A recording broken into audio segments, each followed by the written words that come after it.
దేవునికి మహిమ కలుగును గాక. మీ అందరికీ కూడా నా హృదయపూర్వక వందనాలు చెల్లిస్తూ ఉన్నాను. మీ అందరికీ కూడా ఒక విషయం చెప్పాలని ఆశపడతా ఉన్నాను. కీర్తనల గ్రంథం 1వ అధ్యాయము 1వ వచనము, దుష్టుల ఆలోచించుకుని నడవక, పాపుల మార్గము నిలవక, అపహాసకులు కూర్చుండే చోట కూర్చుండక, యెహోవా ధర్మశాస్త్రమునందు ఆనందించు దివారాత్రము దానిని ధ్యానించువాడు ధన్యుడు. ఈ మాటను మొట్టమొదటిగా దావీదు రాశాడని అందరూ అంటూ ఉంటారు. వాస్తవానికి దీని హిబ్రూ వర్డ్లు ఏమంటారంటే అమరే అని అంటారు.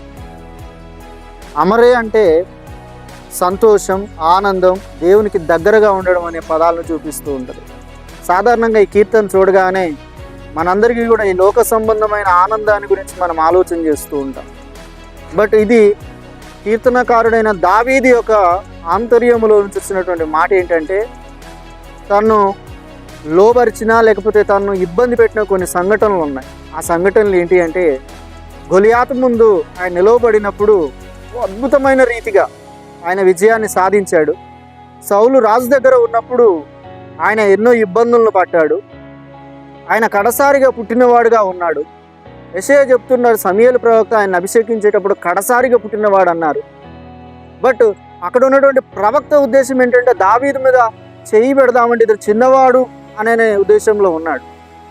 కానీ దావీదు యొక్క ఆలోచన మాత్రం కేవలము ఆయన అంటాడు, యెహోవా ధర్మశాస్త్రమునందు ఆనందించు దివారాత్రము దాన్ని ధ్యానించువాడు ధన్యుడు. ఈ మాటను బట్టి చూస్తే, ఒకవేళ తన తండ్రి కానీ, ప్రవక్త కానీ, గొలియాతు కానీ, సౌలు కానీ, ఇంకెవరైనా కానీ అతన్ని ఒకవేళ తక్కువ చేసి ఉండొచ్చు, కానీ అతడు కేవలం ధర్మశాస్త్రాన్ని తోరాహ్ మీద మాత్రమే ఆయన డిపెండ్ అయ్యాడు. కారణం ఏంటంటే, దేవుడు మాత్రమే నన్ను నడిపించగలడని ఒక ఆలోచన, ఆశయము తన్ను కీర్తనాకారుడిగా తీర్చిదిద్దింది. ప్రియులారా, గుర్తుపెట్టుకోండి, దేవుడు ఊకనే ఆయన నా హృదయానుసారుడు అల్లా.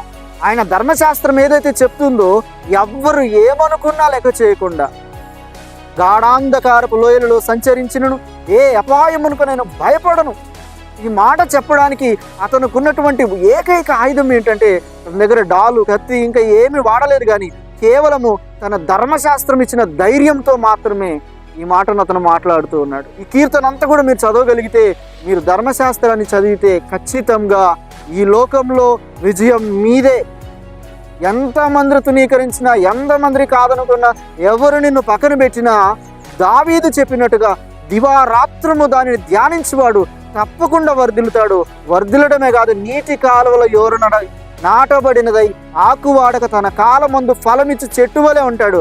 దావీదు ఎంటైర్ లైఫ్లో, తన బాల్యంలో, తన యవ్వన దశలో ఇబ్బంది పడ్డాడేమో, కానీ తను రాజు అయిన తర్వాత అనేక మందిని గెలవగలిగిన సామర్థ్యం కేవలం ఈ ధర్మశాస్త్రం మాత్రమే. వీళ్ళ గుర్తుపెట్టుకోండి, ఈ కీర్తనలో తాను మాట్లాడుతుంది, నువ్వు ధర్మశాస్త్రాన్ని దివారాత్రం ధ్యానించు, తప్పకుండా దేవుడు ఒక రోజు నేను లేవనెత్తుతాడు. కేవలం వాక్యం మాత్రమే నేను లేవనెత్తుతుంది. అటువంటి కృప, అటువంటి కరుణ దేవుడు దావీదుకి ఇచ్చినట్టుగా ఈరోజు ఈ ధర్మశాస్త్రాన్ని చదవడం ద్వారా దేవుడు నీకు ఇస్తాడని చెప్తూ ఈ నా మాటలు ముగిస్తూ ఉన్నాను. మీ అందరికీ నా హృదయపూర్వక వందనాలు.